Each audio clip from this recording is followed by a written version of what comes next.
how do I control wild violets in my asparagus plot? And this is Dr. Tracy on YouTube. So Natalie, we're gonna come to you on this one. So asparagus plot, controlling wild violets, which are difficult to control in any plot. In any plot. lawns and landscapes, violets are tough. Once they're there, you're just like, I mean, speaking from, now not in my asparagus, I would probably be more violent in my asparagus, but in my lawn, I just enjoy the violets. I do too as well. So we are talking about a food plot, you know, which makes our selections, we have to be careful about that. So, I mean, there is a mechanical option.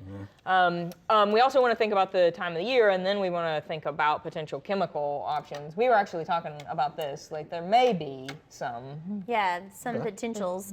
You know, our toolbox is so small for herbicides, especially that are going to control broadleafs in some of our food crops.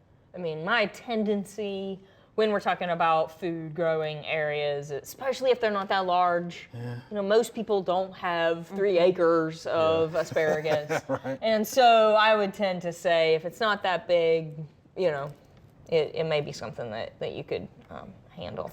Maybe hand weeding, maybe weeding. getting out the hoe, maybe using the hoe. Trying to use some mulching to prevent it once you get it cleaned out. A little straw mulch or something like that. What do y'all think about a pre-emerge? Could you use a pre-emerge in an asparagus plot? Don't see why you couldn't, because asparagus is a perennial crop. But again, I haven't read labels to see. I mean, but so is wild violet. Yeah. You know, in the sense that you've got that storage structure there.